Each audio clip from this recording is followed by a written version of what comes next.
केतु ना परखता है। समझाता हूँ मैं कैसे।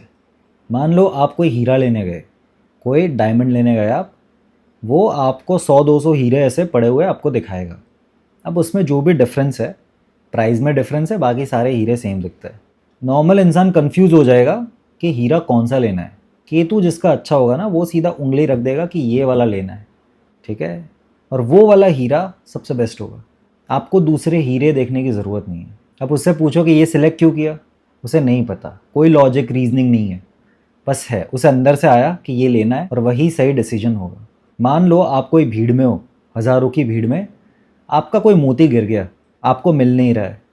अब केतु वाले को काम पे लगा दो, वो मोती पकड़ लेगा। नॉर्मल इंसान को हज़ारों की भीड़ दिखती है कि इतने सारे लोग हैं, ये चीज़ें यहाँ पे पड़ी है, ये चीज़ें बिखरी पड़ी है। केतु को वो सीधा वो मोती दिखेगा, उसको हज़ारों लोग नहीं दिखेंगे। जो चीज़ पकड़नी है ना, वो केतु जानता है। ये छोटी छोटी डिटेल्स मैं आपको इसीलिए बता रहा हूँ ताकि आप ग्रहों का स्वभाव, उसके तत्व को आप समझ पाओ। मैं भी आपको बता सकता हूँ केतु पहले घर में ये करेगा, दूसरे में ये करेगा, सातवें में शादी खराब करेगा, जैसे सारे बताते हैं मैं आपको बता सकता हूँ। पर वो आप रट्टा मार लोगे, उससे डर पैदा होगा, उसका नेचर आप नहीं समझोगे। और अगर आप नेचर नहीं समझोगे तो उसका जो सॉल्यूशन है, वो हल कैसे लाना है, वो आप समझ ही नहीं सकते। दूसरा एक बताता हूँ, केतु जुपिटर, इंसान पंडित है, कास्ट से नहीं।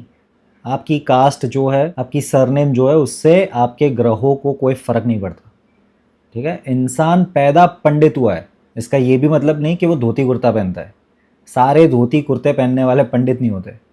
पहले के ज़माने में असुर राक्षस, जब उनका कोई काम नहीं होता था ना, देव के स्वरूप ले लेते थे, ठीक है, उनका काम निकालने के लिए। जैसे पहले की बात नहीं है, इसीलिए हर धोती कुर्ता पहनने वाला पंडित नहीं होता। केतु जुपिटर पंडित है। अब वो जो पंडितों वाला ज्ञान है, या तो वो इस जन्म में प्राप्त करेगा, या तो वो लेके पैदा हुआ है। पता कैसे चलेगा कि उसे प्राप्त करना है या वो लेके पैदा हुआ है? जुपिटर के पहले केतु है तो वो ज्ञान लेके पैदा हुआ है, जुपिटर के बाद केतु है तो ये इंसान अब वो ज्ञान प्राप्त करेगा।